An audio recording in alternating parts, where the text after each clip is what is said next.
You know, that's where all the damage starts on the recording. Good evening, everybody. Workshop number 8, the quantum revolution. So welcome. This is the last webinar that we'll be doing. So next week, next Thursday, is our last workshop of this series. And I think I just want to start off by acknowledging everything that everybody has done. And I also want to acknowledge everything that might not have gotten done. Things that maybe you knew to do and you didn't. You plan to do and forgot, or whatever those things are. We want to clear it out now and really stand in, we are forgiven. And we're not standing in, we're forgiven, like to let us off the hook for what we're up to. But we are standing in, we are forgiven, so that we can be somebody that can step back in full throttle. See, because if you're carrying anything, if you're carrying any weight, no matter how sorry you are for anything, you won't have the clearing to create powerful unless it's completely let go.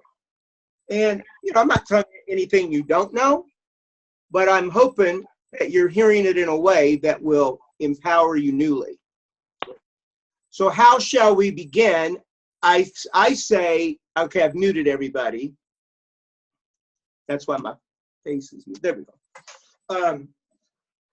I'd like for us to begin with looking back over the week and looking at what it is we did with regard to the practices. So the first specific practice that comes to my mind is the mirror work. And I know for most people, it's the toughest and it's the easiest to drop out. So I think I'd like to just hear from a couple of you, if you did it, anything specific you can see as an outcome of that, and maybe anything you might want to share from the week at all, just to kind of put something in the space as we move into tonight's topic, which is mindfulness. So I've muted you all, so you'll have to unmute yourself. So anybody who'd like to step on up, I would love to hear from any of you and all of you. Yeah, I see Debbie and Sue. It looks like you've unmuted. Yep. Okay, good. Please go ahead. Well, you're right that it was the one thing that I kept forgetting to do. Yeah. So it took a couple days into the week before I would remind myself this is something. Now, Sue and I would do the looking at each other part of it, because that was easy to do. We were having breakfast, we were reading the homework, and then it was, we would turn to each other and we do that piece. So that was easy. The mirror part, I had a couple reactions. First, I didn't like it to begin with. Yeah. And then I was saying the wrong thing. Instead of saying I am forgiven, I was saying you are forgiven. So then I realized that midweek I was saying the wrong thing. And I also had one other reaction. There was one where I'm looking at myself and I thought that's just a skin bag. Mm. Because I thought the intent was to get to the quantum self. So I'm looking at that and I had this just weird thing. My observation was that's a skin bag. I had a roller coaster week, let's put it that way, but, in that regard. Yeah. And today was, if I had time to call you for coaching, I would have called you. Understood. Well, I was in Canada until 4 o'clock this afternoon, so you probably wouldn't have reached me, but I had time for you. Remember, I sent you a few times for yesterday and for Friday, not for today, of course. But Yeah, that's separate and distinct. Yeah. That's I've separate and got the distinct. two worlds. Now I got it. I'm sorry. I understand now. I was waiting for information. I got information, and so I'm not taking that opportunity. But Okay. yeah, but today was a funky space, and I couldn't figure it out. So that's Yeah. the reason I was going to call you. Understood. Okay. Got it. Yeah. Thank you. Thanks for stepping in here. Who else? Yeah. Was that Sue? No, I I'm can't trying to tell. lower my hand. Yeah. If you unmute yourself, just jump in. Now, those of you who are on your phone, I'll tell you what I'm going to do. I'm going to unmute you guys anyway. So you just be conscious that we can hear background noise from you. All right, let's see. Gene. And then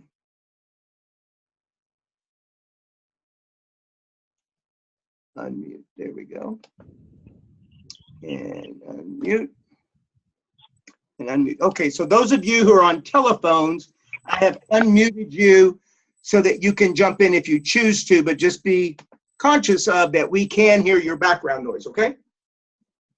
So what we're looking at is openings, anything that came out of doing the mirror work or not. And, you know, I think it might not be a bad idea to go ahead and throw in some of the guilt and shame that showed up this week, because one of the things I said to you is that it's going to get driven up. The good news is, though, I'm going to tell you that from this point to next week, you're going to have a lot of peace. A lot of peace. So anything that's erupted this past week, don't worry about it. It's all good. It's all going to work. So anybody? This is Cheryl. Hi, Cheryl. Hey, yeah, I really didn't do that exercise as much as I should have. I would remember it while I was in bed. Yep. And so I would say it to myself, but of course I wasn't looking at myself in the mirror. And I did the same thing at first. I said, "You are forgiven," instead of "I am forgiven." You know, and then I realized I made that mistake also. But I didn't have as much trouble with it when I did do it as I thought I would. I think I kind of, I don't think I put as much into it as I thought, as I should have maybe. So I kind of was just doing it. Maybe I didn't give it as much as I, you know, a meaning as I would have liked to. I think I was kind of just saying it to say it. So I'm not really sure if I did it correctly. I know there is no right way, but you know what I mean. I probably should make that up more of a daily practice. I mean, I plan to make that more of a daily practice because I realize how important it is, and I sort of sloughed it off. So I think I just need to concentrate on doing that. Yeah. All the time, not just this week. You know. So now let me just ask you a few things. So there was a terminology that you used, fluffed it off. I don't know what that means exactly. Don't explain it yet. I just want to just point to it. And then you said, so my intention is I'm going to do it now with more attention or intention, something like that. You're going to do it better. Yeah. Right. What makes you said it better than I did. Yeah. What makes you think, authentically, what makes you think that the week we planned to do it, it wasn't very important, and now all of a sudden it will be? I think because I didn't do it like I more or less promised myself I would do it. Now I realize how important it was to do it. Kind of a hindsight thing, you know, realizing, you know, that was really more important than I initially thought it was, and I like what it means. I like the idea of it now. Okay. I think I was sort of fighting against it, you know, not wanting to do it during the week so much. So now I see the benefit of it more, and believe that there'd be benefit in doing that every day. Okay, and we are talking about in the mirror, I am forgiven. That's what we're talking about. Okay. Yes. And Cheryl, did any guilt or shame come up for you this week in a bigger way than it had before? It did. It did. Not in a huge big. I mean, in a little bit bigger way than it has before. I have the same guilt thing, and it's a long story, so I'm not going to go into it. But it was the same story, you know, over and over in my head that I've felt guilt and shame about. And yet, I know that, you know, I should possibly have felt maybe worse, you know, this week thinking about it so much and having it brought up again. I felt actually more at peace with it by the end of the week. I really felt like I'd let a lot of it go. I'm not going to say I let the whole thing completely go, but I feel a lot better about it. I don't feel nearly as guilty or shameful as I did before. So. Okay. And what is the it or the that you're referring to? The guilt and the shame, or the actual thing that makes me feel guilty. Yeah, you said something about it, so it made me think, oh, there's something specific that makes you feel or that drives up guilt and shame for you, and it may be something you don't want to share, I don't know, but is there? No, it is. I'll try to make it real short. I left a marriage, and I did it at a really bad time for our family, for my children, for him, and I did it in a really bad way. It wasn't, just the whole thing was very not me. And, you know, years later when I look back on it and realize I can't believe I was even that person. However, that's what my guilt is and my shame about leaving this person in a very sudden way and not in a nice way. And even though he's forgiven me and moved on with his life and has a wonderful life, I've always had really horrible guilt and shame about that because it was so out of character for me. And I just, like I said, I've kind of never gotten over it. Although this week I've discovered that I've had a lot less guilt and a lot less shame in regards to that whole time in my life. So, so that's really, in a nutshell, what it was leaving a marriage and doing it poorly. And how long ago was that? 15 years ago. Okay, so 15 years ago. And yeah, a long time. Yeah. And if you and I were having a one-on-one conversation, well, we are. And if I said to you, you know, what's one of the things you really want? I know in our past you have told me that one of the things you really like to have is a relationship that works. Like you really want a loving relationship. Truth? True. Yeah. Now, can you see authentically, not pretending and not trying to do it right, but can you see that feeling habit that you have generated for the last 15 years has been the thing that is in the way of that possibility becoming real for you? I do see that now, and I believe I saw it many years ago, but didn't realize what it was. And it's gotten clearer over time. But yes, I definitely see. Well, and you may have seen it and didn't know what to do with it, and that's where I want to go now. Because I want to ask you, do you now see what to do with that? I do. I don't know if I could put it into words. I don't know if I can get the exact. I mean, I have a feeling about it, and I'm not sure if I could express that in words. All right. I do know. I'm going to give you some words. Okay. So part of the assignment from last week to this week, and I just realized that I didn't see that I put it on our participant sheet or the website, was to let go of the desire to punish ourselves. See, because you can't let go of guilt and shame. Guilt and shame is primal, and it will show up for weird stuff, for stuff that may not even matter. Like when I hear you talk about that 15 years ago, for most people that doesn't even matter anymore. But it was yours, so it's very real for you. And once you looked back and you said, wow, that was so out of character, that was so wrong, and now this was the unspoken, I must be punished. and then he forgave you, that was even more, I must be punished, you know. And so part of your punishment is that you will only have your heart open enough not to be connected, but enough to know you're still alive. So now the practice, like a no kidding practice, I mean, if you're going to do the mirror work, I am forgiven. What are you forgiven for? I'm not asking you to step into, I'm forgiven because I left my husband. Do you understand that? Do you get that? Don't do that. That's not the thing to do. You're not going to get in the mirror and be like, I forgive myself for having left my family and my husband, however that went down. No. The forgiveness you're stepping into is a forgiveness for the misperception that had you take the actions that you took. Yes. All of us live in an illusion. We pretend like it's real. Deep down, we know it's not, but there's a level that thinks it is. So we perpetuate it.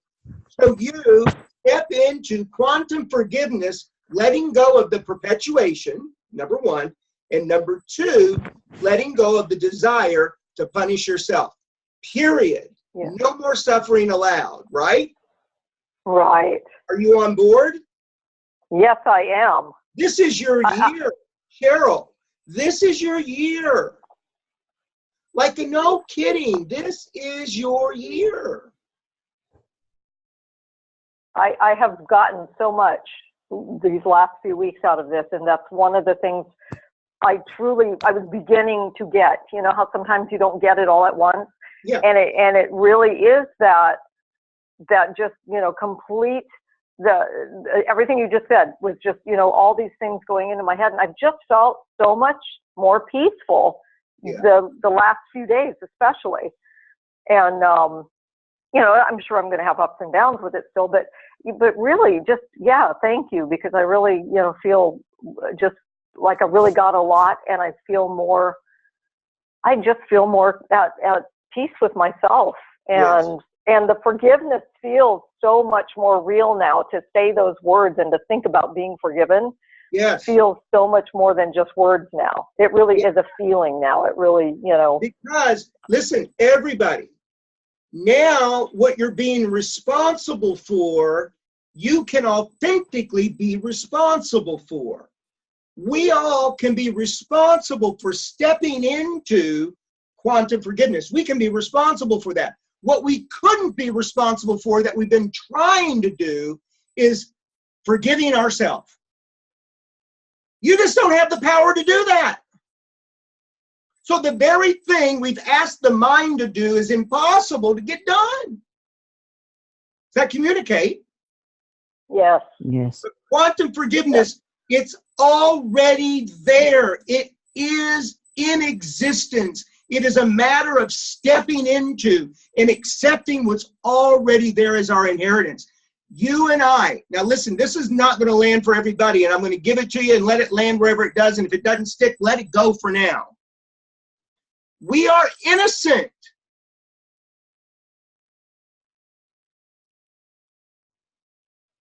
Our natural inheritance is ongoing forgiveness, so that happiness and peace and joy are ever present. And if you can take responsibility for the stepping into and take responsibility for the letting go of, that you and I have a handle on, you see. That is one of the levers and dials of moving energy. All the other stuff we've been trying to do is for naught. In fact, it just gets us more stuck. So very good. Thank you, Cheryl, for the sharing. I really, really appreciate you stepping in. Thank you. Yeah, thank you. Anybody else? Thomas. Thomas. This is Vondia. Yeah, Vondia, go ahead. And then there was somebody else, I think, on a phone. It might have been Jeannie. Barbara. It was Barbara. Cool. We'll come to Barbara, and then we'll go to Charlie. So go ahead, Vondia. Okay, first of all, I want to say that I did the mirror work. I put a Post-it note on my mirror where I brush my teeth every morning. And so I would do it in the morning, I would do it at lunchtime, and I did it at dinner. And sometimes maybe 2 or 3 times I did it in between. And all I could see was that I didn't like my face. Yeah. So I kept getting into that, and sometimes I would tear up a little bit, Yeah. and other times I would just be stoic about it and make myself be okay with it and so forth. And that's what the exercise was for me. And I've done mirror work for 40 years or more, and it is very powerful, and I have my clients do it, et cetera, et cetera. So all that being said, Thomas, what Cheryl just said is my story, except that with my first husband, my marriage dissolved, and then he remarried a year later, and I had an affair with him for about 3 years after he was married, because neither of us could disconnect, I guess, or who knows what way you want to put it. Yeah. And that was 40 years ago. Thank you. Got it. And that what you told Cheryl was what you've said, and I know for me, all I've wanted is a relationship that works as well. Yeah. So I got the whole picture, and I feel like I was just let out of a box. Okay, good. So now my question for you is very similar to my question to Cheryl, and that is, right this moment, from this moment on, will you and can we count on you to walk in, I am forgiven, Yes.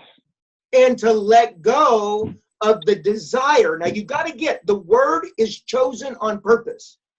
Yes, I know. The word desire was not an accident. There is got this thick desire that we have deep down for doing violence with our spirit. And, and you must, on purpose, let that go. Yes, I will. Yeah, thanks. And thank you for sharing. It was really brilliant.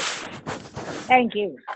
Okay, and then that was Barbara. Barbara, darling. Hi, Thomas. Hi. I did the mirror work, and sometimes I was stoic. Many times I realized I was feeling sorry for myself. Mm-hmm.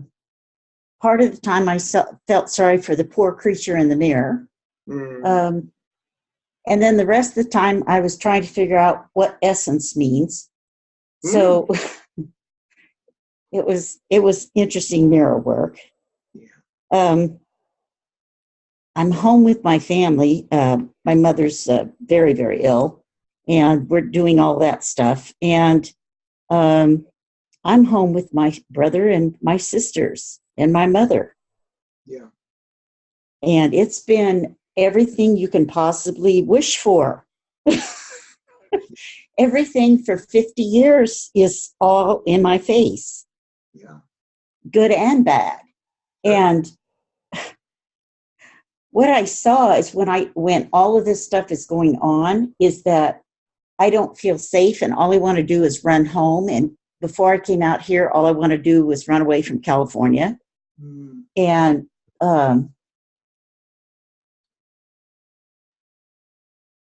when I feel like it's not safe, what's really underneath of there is that I am so horribly bad that nobody is there to support me or take care of me, because at heart I am so bad. And working every single night on the meditation and looking at I am forgiven, that was so peaceful. Yeah. And I have seen how bad I am driven up 1,000 times a day. And I just never accepted that I'm bad. I was all kinds of things, but not bad. Yeah. Wow. And it's just there everywhere. So I keep looking at every single thing and then I'm trying to do the work about just feeling it and not talking about it. Yeah. that's very different than talking about it. Yes, it is. So, what a ride. Yeah, very good, Barbara. Excellent. And I hope everything goes well with you and your family out there. I appreciated the texting that you sent me this week. It was nice to be able to be with you as you went through some of the spaces you went through. I really acknowledge you for that. Well, I appreciate I Am Forgiven back because it put me in a different space. Yeah. And it allowed me to look at what was, I Am Forgiven really put you in a different space of looking at things. When I looked at I Am Forgiven, I could forgive some of the silly things, the mistakes I made. I flat out made mistakes. I flat out got confused coming in on the flight. I missed my flight. And I blamed everything and everybody but myself, and it was totally my confusion that had me miss that flight. Yes, I got that. And then I felt guilty about all the chaos that I created around that. And it was more being bad. It's just been a really wonderful week, actually, and I feel like I'm coming home a different person. Good, Barbara. Good. Thank you. Charlie, you have to unmute yourself. Okay.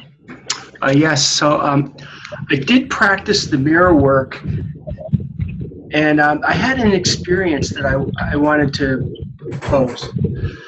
Like right now, talking to you, and when I'm by myself and I talk to myself, when I declare that I am forgiven, I relate to myself a certain way.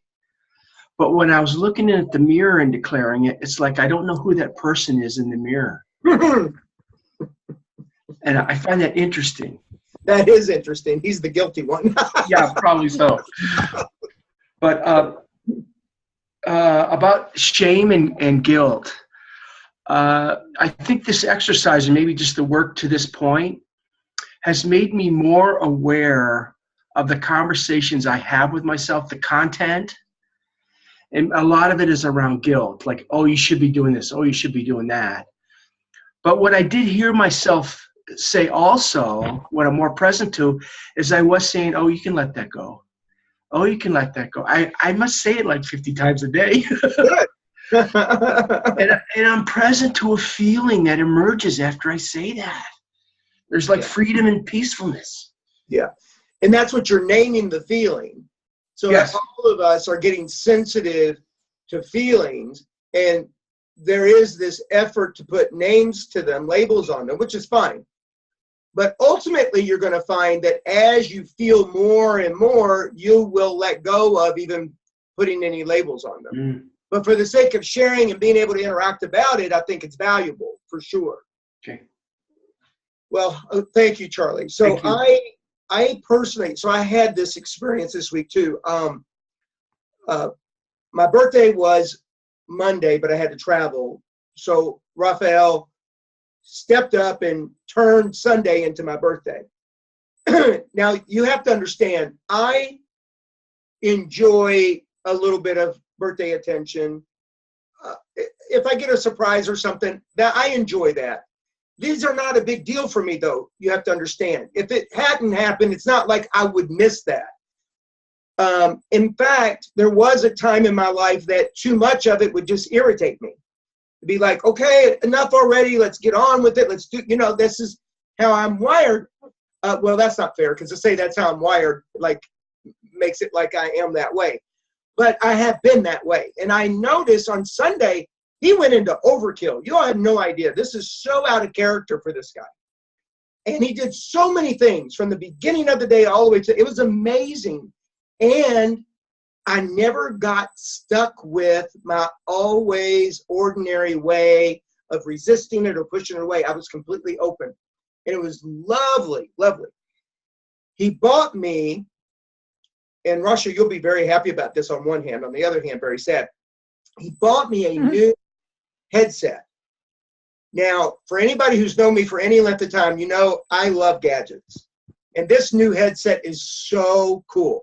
And I was so happy to have it. And it's been great. I've been using it all week, which means, Russia, that you're going to get these. I still have the box and everything for them, right? They're not even a year old.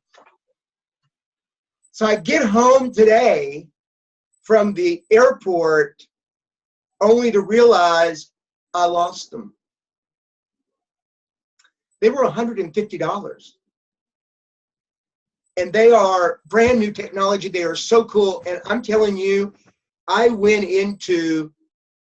had a couple of shame and guilts this week. This one, it was big for me. It was just like, oh my, like, have you ever gotten to this, you're so ashamed you want to hide it? Like, I was so ashamed. I immediately went to, oh my gosh, how can I get to Sharper Image and replace it without him ever having to know? Like, I didn't want him to know, right? But I did tell him, and I got off it and I let it go. And then I realized I had stepped into and absorbed all the guilt and shame, and I was being that. And so after a matter of minutes, and I realized that I let go and I stepped into I'm forgiven. Another thing that happened this week was when I sent you guys the Evernote link. Okay, let's just start with, when I did the meditation, I recorded it right here on my iPad, and I used Evernote. I was proud. I was like, this is great. And it's just recorded. Well, what I didn't know is it wouldn't let me take it out of the iPad so I could put it in the website, to send you guys the link. And I was like, oh my gosh, well, I got to get something out. So I sent out the link to Evernote. Well, you guys, it was like a avalanche. I got texts and emails and phone calls. Oh, you guys are like, this is not working. This is it's like, oh no. And I have to tell you, here's where my shame was. My guilt and my shame was when I was sending it, I thought, I think this is going to cause me trouble. And I sent it anyway.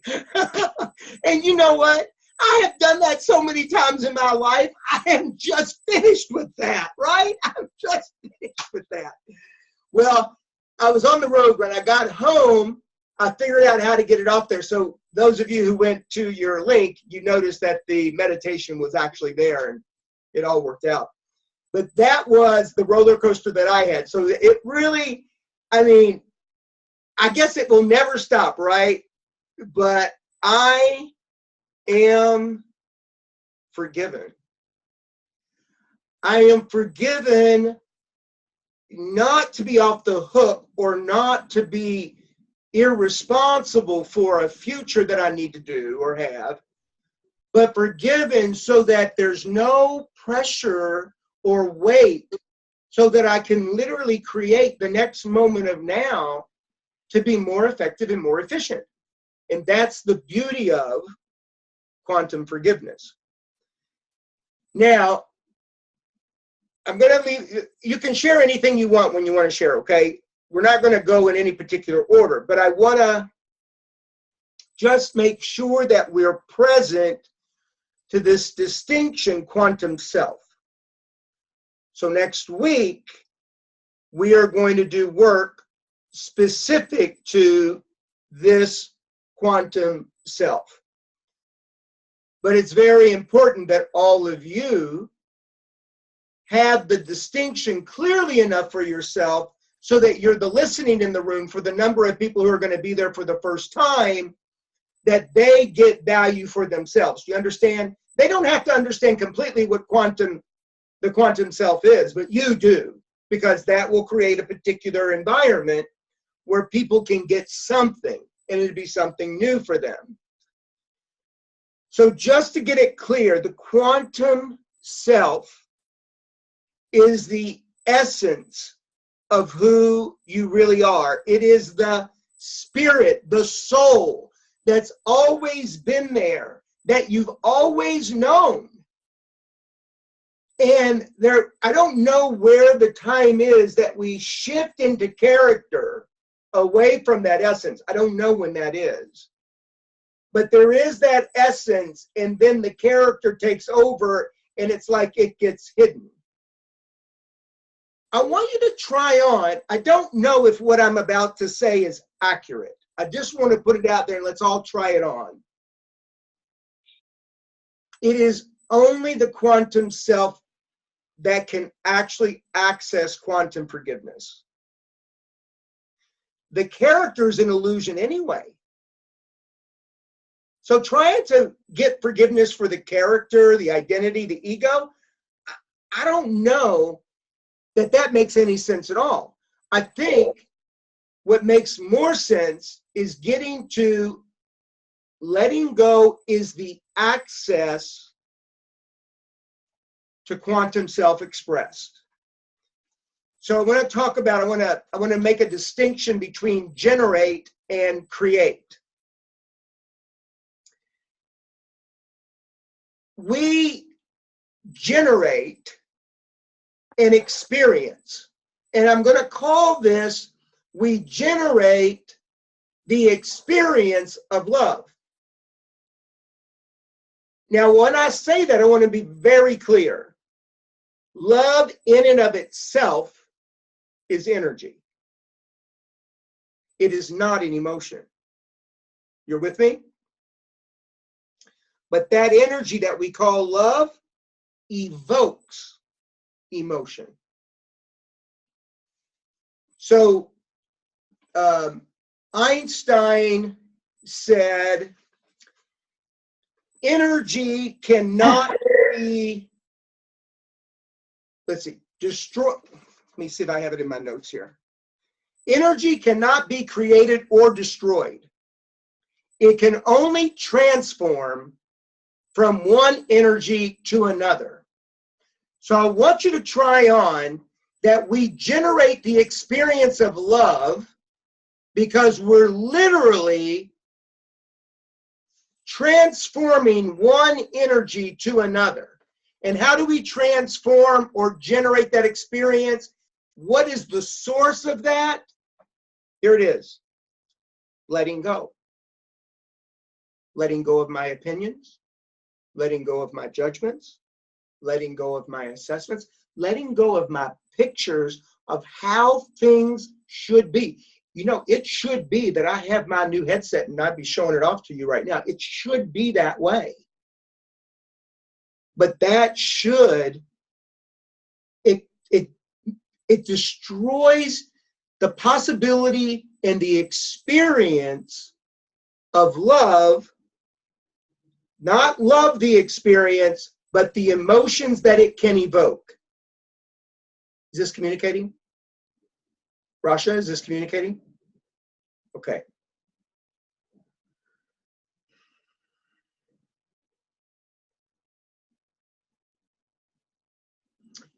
So quantum forgiveness is always there.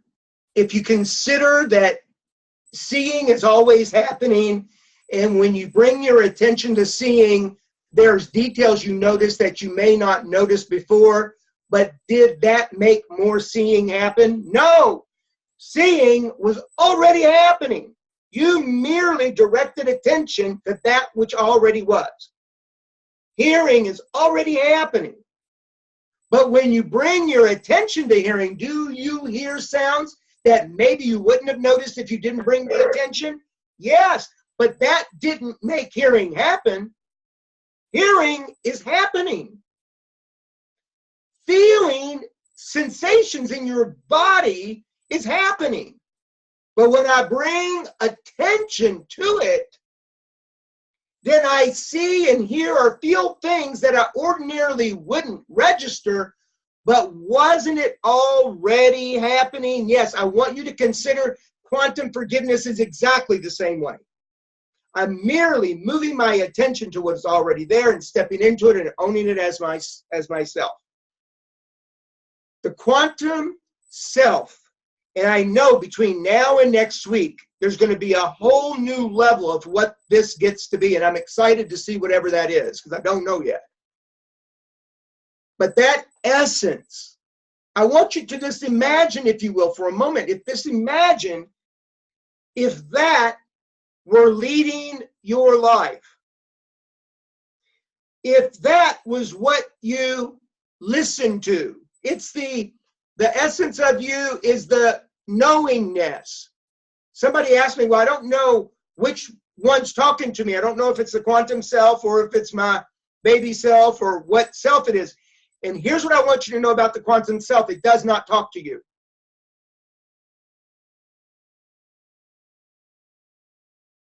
It's all sensation, feeling, and intuition. It doesn't say words. So somewhere words get in there, and we will figure this out. Like I said, something's going to open up between now and next week that I haven't yet seen. But fundamentally, this is where we are. And the game between this week and next week is quit killing yourself. Live well. Live life well. When I heard Cheryl sharing, what I heard was for 15 years, at a very subtle level, she's been killing herself. I listened to Vondia for 30 years. At some subtle level, she's killing herself. Now, they're the two who spoke up about something, but every single one of you at a very subtle level, and me, we are killing ourselves. Today, tonight, we give up that right. Do you have the right? You do.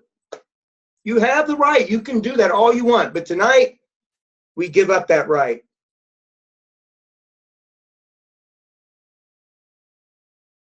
And we're going to use letting go to cause one energy to become another. So guilt and shame gets transformed into love, evoking emotion.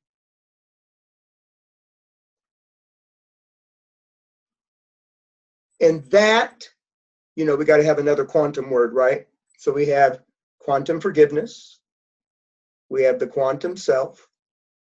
And now we have the quantum space. And the quantum space is the space of that self-leadership, being forgiven at a level that I don't have to talk to myself about it. Think about that. That I just am. That's a different world.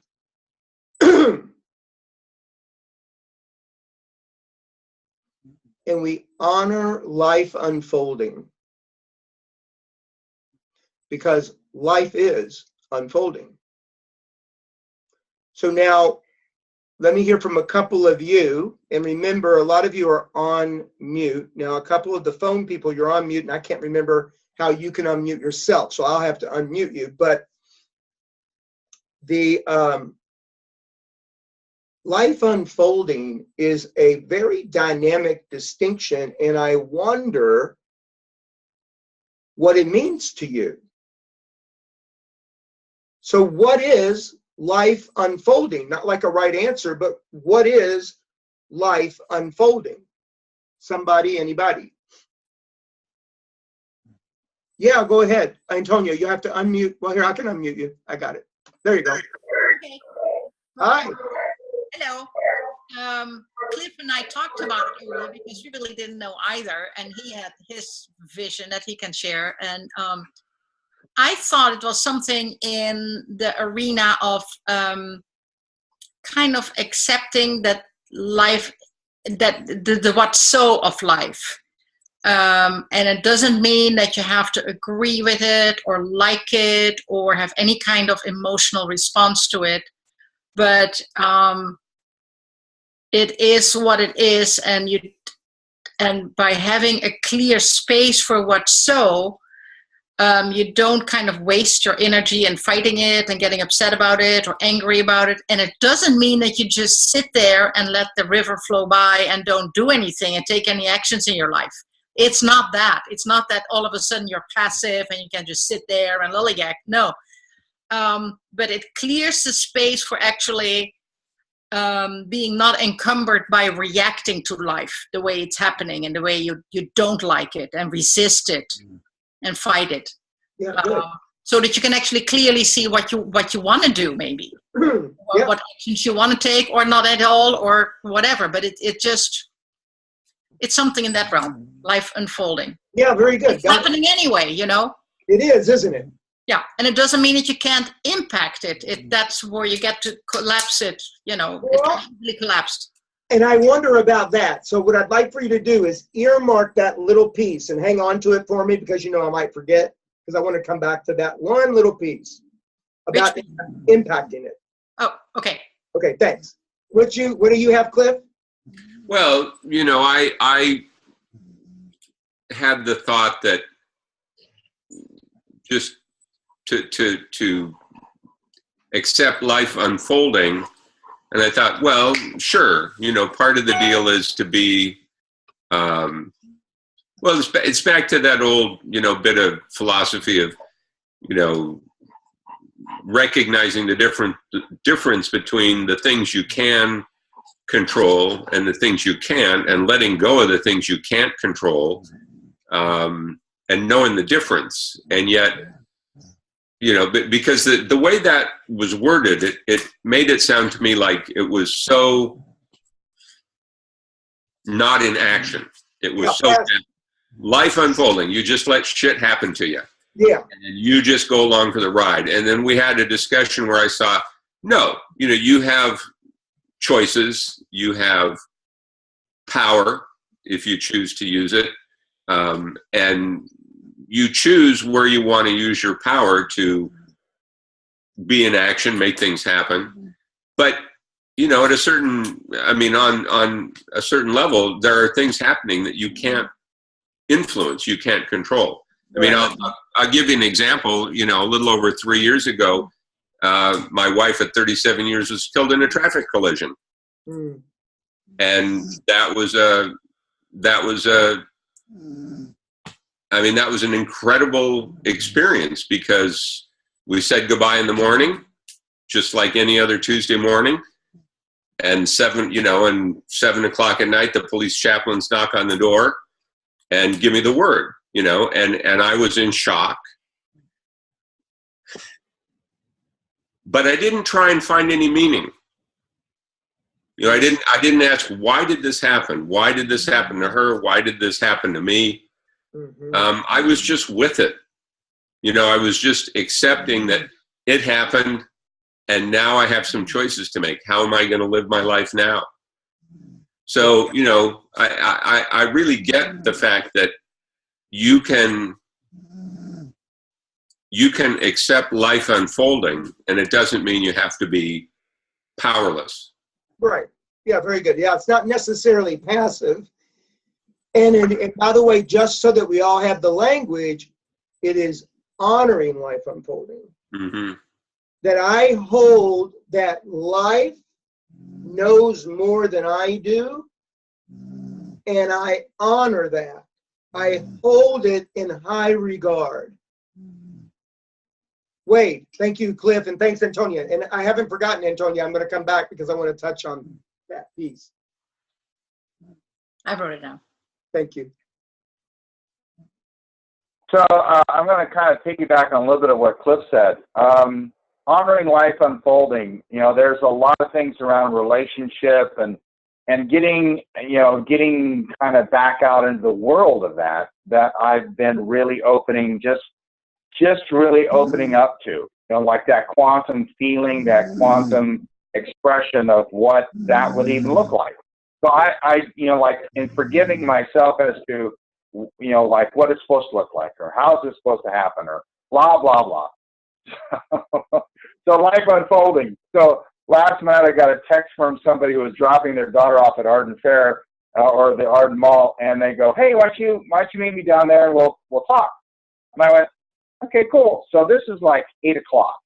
You know, it's like, okay, so normally 8 o'clock I'm winding down from the day, you know, kind of relaxing, and it's not kind of me going out running around. So I head down there and we're talking, and then there's this movie called, you know, The Wall, the one with the new Matt Damon movie. And so we're kind of sitting there, we're talking, we're looking at the phones, and we're going, wow, you know, there's a movie at 9:10. You know, what do you think? You know, let's go. You know, and so we head off to the movie at 9:10, and it was spontaneous. It just kind of happened, kind of went with the flow of it, and that's kind of the thing that I don't know if Cliff was pointing to that, but it's like being in action. You know, like not just sitting back and not engaging in life, you know, and really just really kind of going with it, you know, like exploring it, like, and not making anything wrong. It's just like, wow, okay, cool. So it went this way instead of that way. Awesome, you know. So just a little share about, you know, it was like, you know, I was expecting to be winding down and get this text, and I didn't get home until 11:30 from seeing a great movie and having a great conversation. You know, I mean, that was the way the night went, which was absolutely amazing. That wasn't in the world of the way it normally looks, right? Sure. And so that is one kind of life unfolding for sure. Right. That is one. That is one. Awesome. So what I wanted to, now if there's somebody I'm leaving out, just scream at me. So what I wanted to touch on, Antonia, if you can kind of just refresh my memory as to what exactly you said that last little bit. I unmuted you. Oh, yes, you said you wanted to touch on impacting life. Yeah. So now everything that everybody's thinking and probably everything that you've said is all a part of life unfolding. But there is a relationship that we all have, and this is what I want to point to. We're pointing to life like it's out there. Mm-hmm. Versus this is it. It is not something happening to me. It is something happening, and I am a part of that something happening. Just because I can distinguish myself from it does not make me separate from it. Mm-hmm. The impacting what we call life like out there is always after the fact. So there is a kind of passiveness to it, Cliff, from where I'm standing, but not the kind of passiveness that I'm going to lay in my recliner and just wait for it all to be over. Mm-hmm. The kind of passiveness that says, I'm in this river, and this river is moving. What am I going to touch along the way? What am I going to experience along the way? What am I going to be a part of along the way? Kind of like that. But mostly, and like I said, there's nothing anybody could say that would be wrong. The only thing that I want to include and expand on for us is that we are life unfolding. Mm-hmm.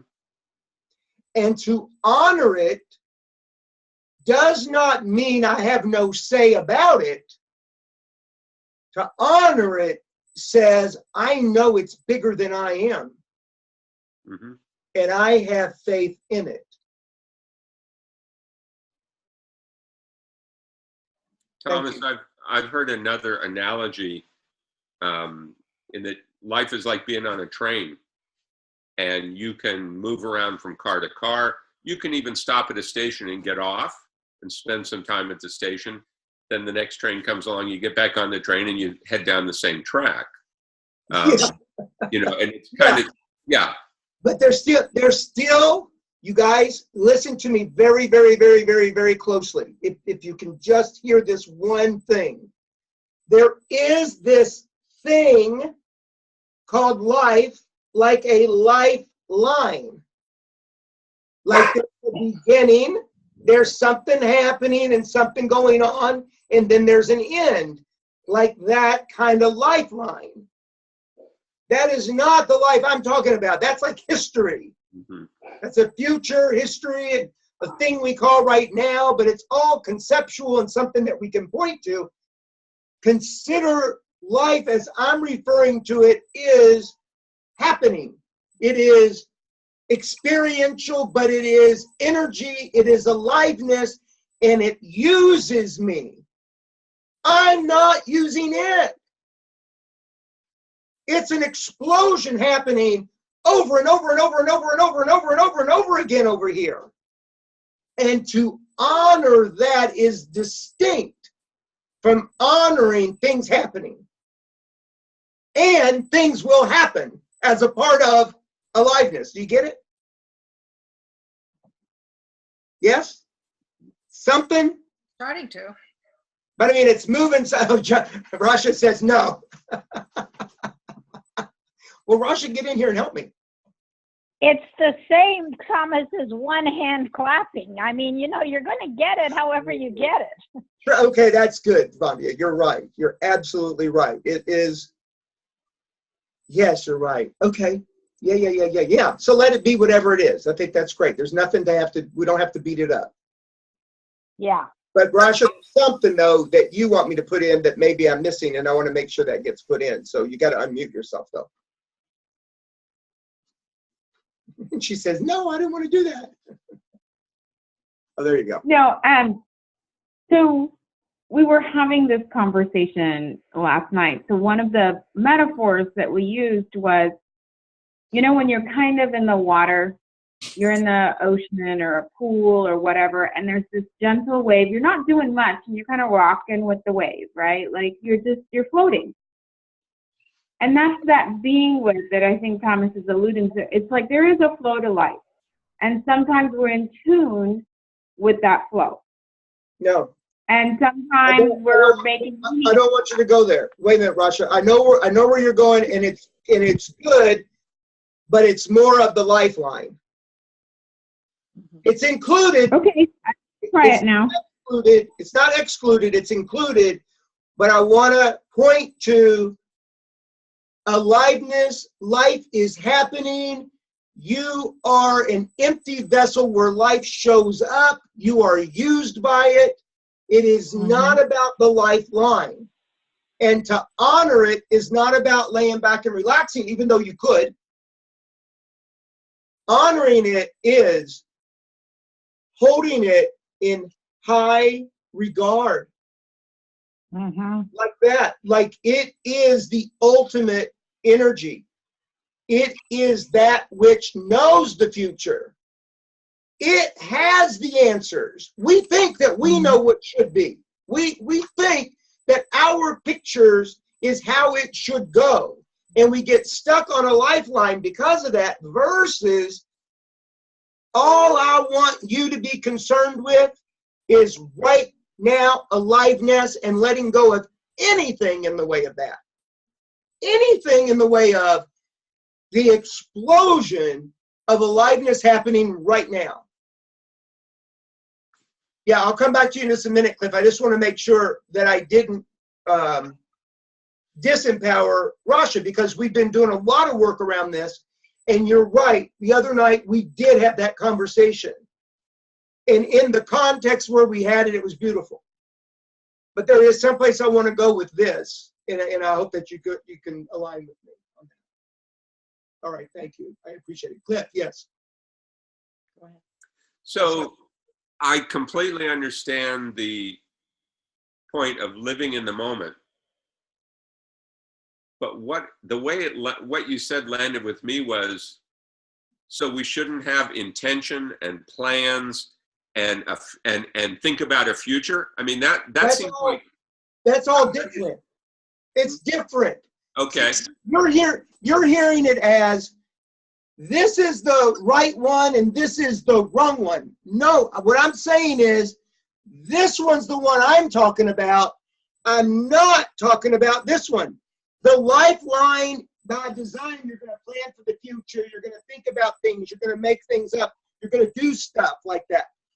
But when I'm talking about honoring life unfolding, it turns into a lifeline, but that's not what I'm pointing to. You get it? I'm not saying that doesn't have a place. It does. It's like when I first introduced quantum forgiveness. I remember the team and we were talking about quantum forgiveness, and the thing that came up, now guys, it was in so many words, okay, was like making ordinary forgiveness wrong. No, ordinary forgiveness, forgiving you or you forgiving me has a place. It's just not quantum forgiveness. So there's just two distinctions there. Does that land, Cliff? Yeah. Of course you're going to plan and do stuff. Absolutely. but what you're going to give your energy to is not that. Because here's what the beauty is. If what I give my energy to is letting go, really letting go of hanging on to anything, and if all of my attention is on aliveness now, then all my planning becomes a whole different kind of game. I mean, it's not trying to survive anything. It's really trying to express more and to be more engaged and more involved like that. I think there's a lot we can do with this, but I'm afraid if we go too far into it, it's just going to end up being a vicious circle of its own. If I can leave it, there's aliveness and then there's lifeline, and we are focused on aliveness. And we trust that honoring aliveness will give us a particular kind of lifeline. Okay. Okay? Yeah, thanks. Thank you. That was really, really great, everybody. So what is it? Yes, Joanne, go ahead. Lisa, a while ago, had her hand up, and it got missed. So I want you to be aware that she needs to be called on at some point. Okay, cool, thanks. Okay. Lisa, please, but go I ahead. also had a point I wanted to make, and I'm listening to you, and we've had this conversation more than once. And I am getting that, so I'm a card player, right? So I get my hand, and I hear I'm supposed to be with the hand the way it is. But what gives me aliveness is when it's my turn to pick or when I get to play or how I get to alter the hand, right? Okay. Am I making sense? You're making sense. So the aliveness this is kind of an inquiry for me. Can the aliveness be the excitement about the next moment and the next moment? No. There is no, in the quantum self, yes, that aliveness, there is no this moment, next moment. That's lifeline. For the quantum self, it's all collapsed. The lifeline is a complete illusion. I'm not saying you shouldn't play in the illusion because this is where we are. This is the way it's designed. Good luck trying to do it some other way. But it's just not what we're talking about. And I love the analogy of the cards in the game and like that. It could be really fun to use that in a different context. But in this context, that gets people back into the lifeline. Yeah. And as you can already see, it's very tough to get us to the quantum self. Very tough. Yeah. Because we live in a reality called past, present, future. Okay. Mm-hmm. Okay, Lisa. I want to change the hand. What, darling? I said, I've lived my whole life wanting to change that hand. Yes, and where's it gotten you? To Vancouver, Washington. Okay, Lisa. So, we were at a concert last night, and there were it was at a concert hall that's not normally known for being rowdy, and it was the Jimi Hendrix Experience. So there were rowdy people, but nobody was standing up except for this one guy who was blocking a lot of people's view, and it created a lot of conflict and tension. And people asked him to sit down, and he wouldn't do it, and then he sat down. And then his girlfriend joined him, standing up, blocking view. And people were very polite, asking him to move. And I could feel myself getting really angry, and then I let it go. And I'd feel really annoyed and let it go. People went and talked to the ushers, asking him to sit down, because nobody else was standing up, right? Yeah. So finally this usher comes over, and she has this conversation with him. They're about 3 rows ahead of us. And she basically asks them to leave. Well, his girlfriend, loses it. I mean, every obscenity in the book, flipping people off. And she started to push the usher. Well, this woman, 2 rows ahead of us, just went boom, boom, boom, and, punched this woman. And so then it was like free for all. People were, it was crazy, and I was just letting it go, right? So they take the couple that had caused the problem out of the arena, but the girl came back, and I'm close to the edge. I see her coming back, and she's going to make a beeline for the woman that was who had punched her to save the usher. I grabbed her hair and twisted it and held her until they came back and basically got control of her. Okay, I don't do that. That's so not me. I'm not a badass, okay? So I don't know if that's what you're talking about, life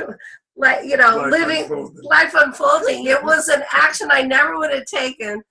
I didn't want that girl to get hurt because this woman was going for blood. I let go when they got her, and she's looking around trying to figure out who it is. Now, she's not thinking some fat 6-year-old woman has basically nuked her, but it was like, whoa. I don't know how that all fits in, but it sort of seems to, because it was like, it might have been the essence that did it, because it just happened, and I'm like, who the hell just did that? Right. So this is really good. So, an artist creates art, but as the artist creates art, the artist knows he or she is not the one creating the art. Yeah. Because that is aliveness. Translated into the lifeline. Got it. So what you did existed in past, present, future, right? Otherwise you couldn't talk about it. Right. But what gave rise to it was not. There wasn't you strategizing, thinking things through. There was an aliveness. There was an essence. There was who you really are at some level that gave you the actions that you took. Okay. Everybody's had them. We just express and talk about them different ways. This thing, life unfolding, and this thing, quantum essence, is going to be the next big breakthrough. So don't get stuck in it now like, oh my God, I got to understand. No. What do you need to understand? Here's what you need to understand. You need to understand, I am forgiven. And you need to understand letting go, letting go, letting go, and holding on to nothing. That's what you want to get in this course. And then know that as we move, where we're going is we're going to capture this quantum self at a level that we haven't yet. And life unfolding is going to take on a whole new phase. That's where we're going. Are you okay with that? Sure. Yeah. Thanks for sharing. That was really great. Badass. You are a badass. I thought I muted you. Yeah. You muted you and I unmuted you. Got it. Anybody else with anything before we move on? Yes, Antonia. Yeah, just a quick note. You mentioned artists, and I've been, I'm an artist and I paint, and I'm actually struggling with exactly that letting go stuff, because all the time my mind is judging, and when that happens, I have no access to Creation. To creativity and to wherever that is coming from. But when I am in that space where I'm quantum self or whatever, I literally, my hand moves and I do colors and I put things on and I don't know why I'm doing it or what I'm doing it, but I'm in a different space and it's totally given by something else. And I feel like I'm literally a medium and it's not me. It's not. No. Listen, when you led your best programs, you left the front of the room knowing you had nothing to do with it except showing up. Yeah. Me too. Yeah. In the moment that I want to take some kind of credit, the moment that I want it to be me, at some level ego, then I struggle. Yeah. And it shows up in my lifeline. Yeah. I give up the lifeline for aliveness, stuff just starts showing up. Okay, good. Really good. Everybody okay? Sometimes I take us down a deep tunnel. That is out, okay? Charlie, yes. Yes, Thomas, I didn't get I heard a few words, but I missed the content about the minute the ego starts to show up, you get taken out of the creativity. Is that what you said? Yeah, well, the moment that I want to take some kind of credit for, now, don't misunderstand me. An artist does a painting, they put their name on it. Look at Everybody Needs Anemone. It's beautiful work, but as the artist speaks, he or she knows that something came through them. So it's not, there's a different. You can always tell a true artist from somebody who's trying to work it out. Because somebody who's trying to work it out, they're looking at everything they did good, everything they did bad. There's all this judgment and evaluation. But the person who creates just creates, and they know that there's somebody for whom that will speak to. And you don't do it for any other reason than there's somebody for whom that will speak to. And that's this life getting expressed. Thank you. Thank you. Okay, so we're going to go into a meditation. And yes, I am going to record it on Evernote. But I know exactly how to move it now. Damn Evernote. Okay. Please close your eyes and relax. And just notice, I just noticed for myself that I'm holding on to. So let go and just notice that you're already breathing in this moment. And just be conscious of the breath.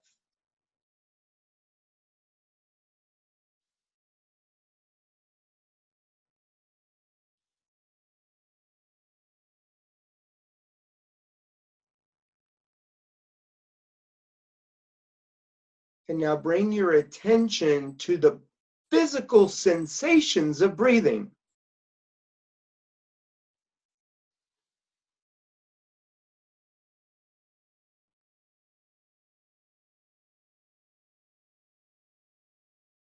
Notice how the air feels as it comes through your nostrils.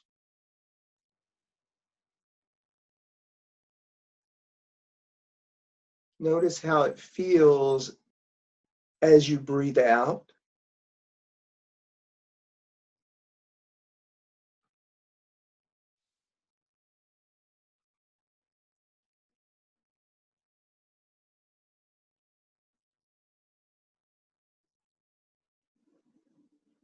See if you can fine-tune your attention to how the air feels in your lungs.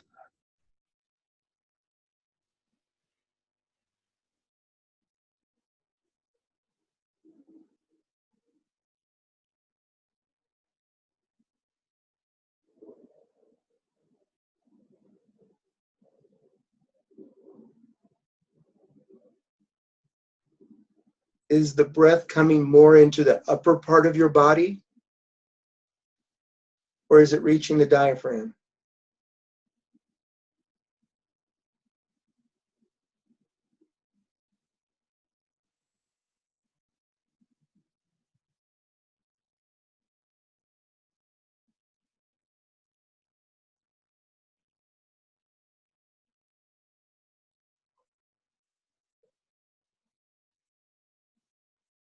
Just watch the way you're breathing. Upper body, diaphragm. Are you getting way down into the lower belly?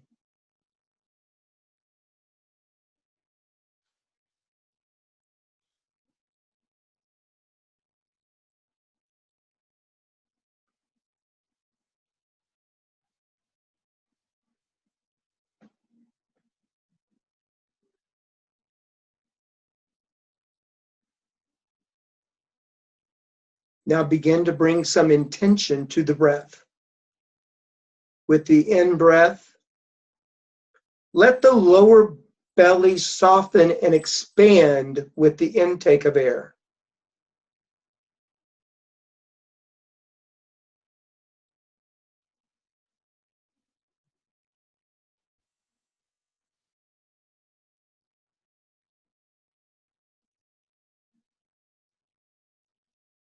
And now again on the next in-breath, let the lower belly soften and expand with the breath. And when that lower belly feels full, fill then the diaphragm and let it expand. And finally, let the chest and lungs fill completely. And hold it just for a few seconds.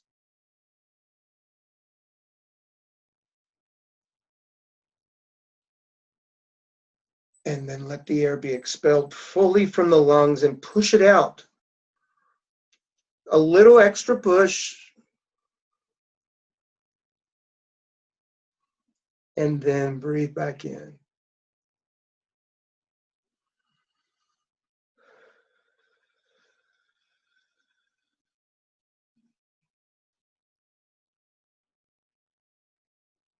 All the way in.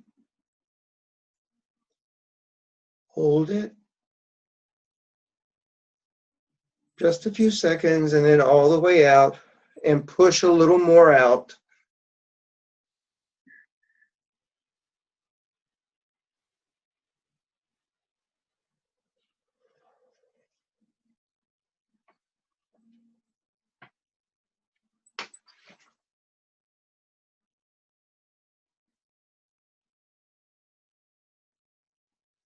To be mindful is the basic human ability to be fully present, aware of where we are and what we're doing, and not overly reactive or overwhelmed by what's going on around us.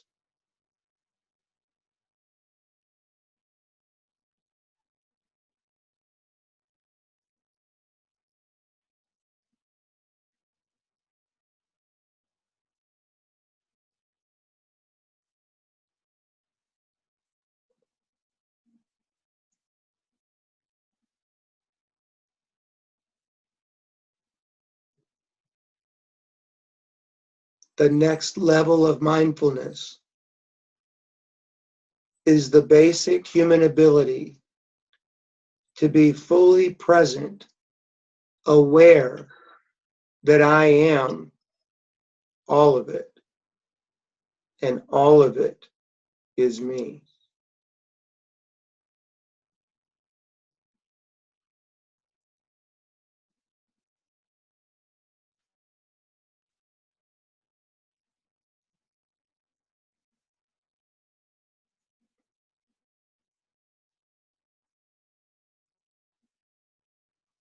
Continue to breathe. The next level of mindfulness is the basic human ability to be fully present and aware that you are literally in and part of an ocean of energy.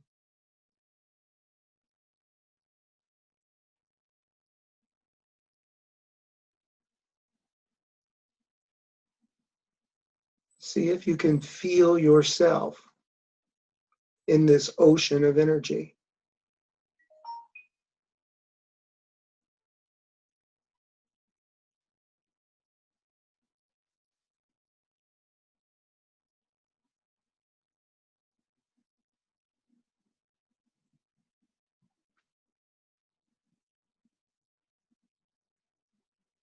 Energy cannot be created nor destroyed. It can only transform from one form to another.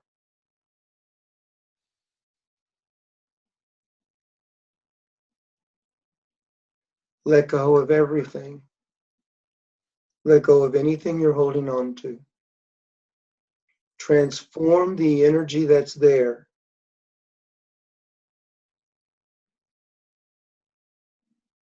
into emotion. energy and motion. Who you are is love, life, energy, and aliveness. With that being present, allow that knowing, that love, that aliveness, that energy to evoke emotions where you are.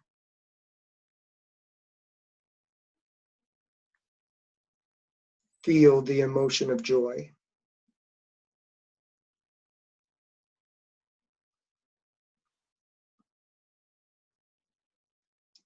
Feel the emotion of peacefulness.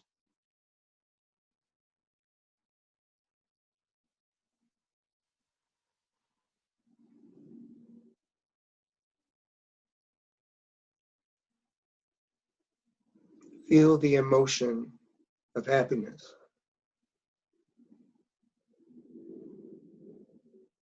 And then let go.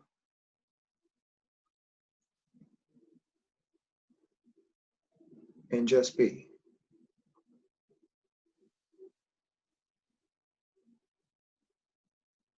Who or what is that being? As this quantum self rests in I am forgiven. I am forgiven. And in this moment, I give up the desire to punish myself. I am free.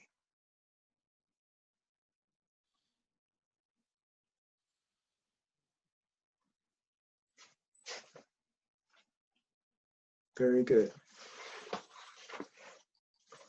Go ahead and bring yourself back.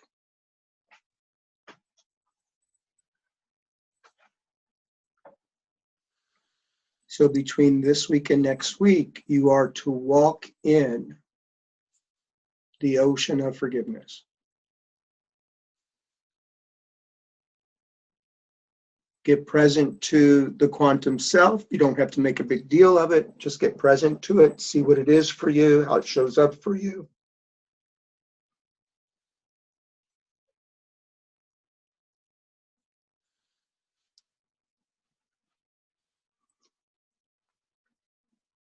Now, this part of the assignment, I'm hesitant because I'm afraid it's going to throw you into the lifeline.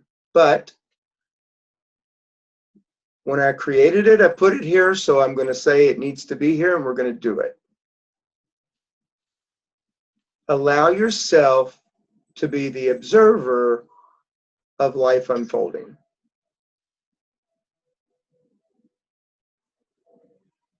Not watching the timeline.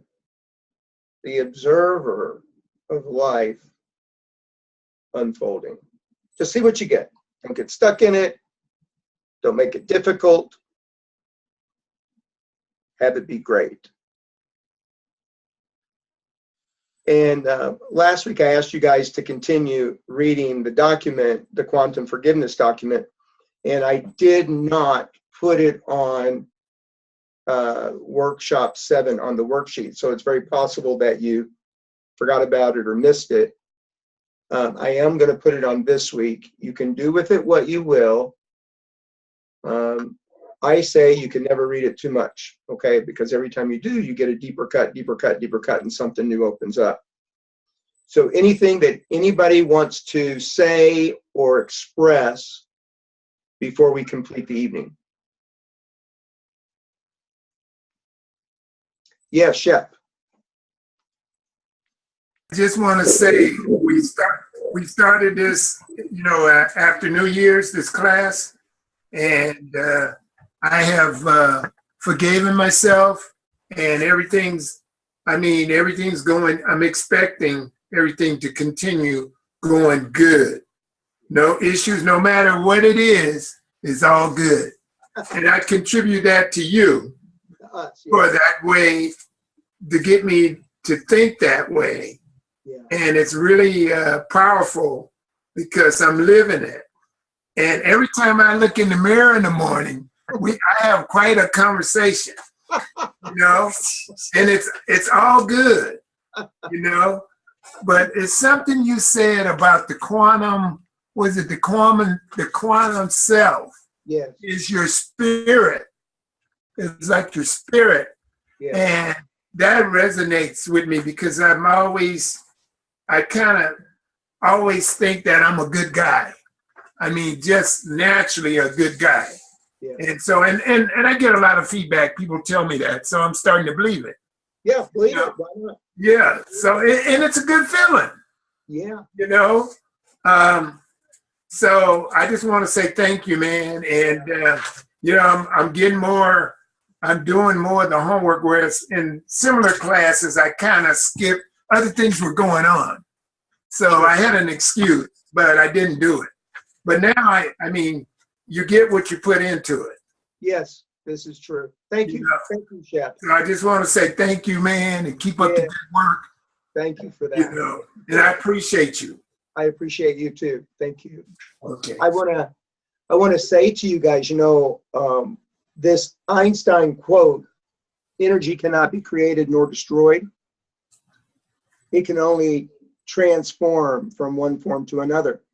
This is a basic law of the universe. Okay, I just want to let you know that this is not a theory. It's not just something he said.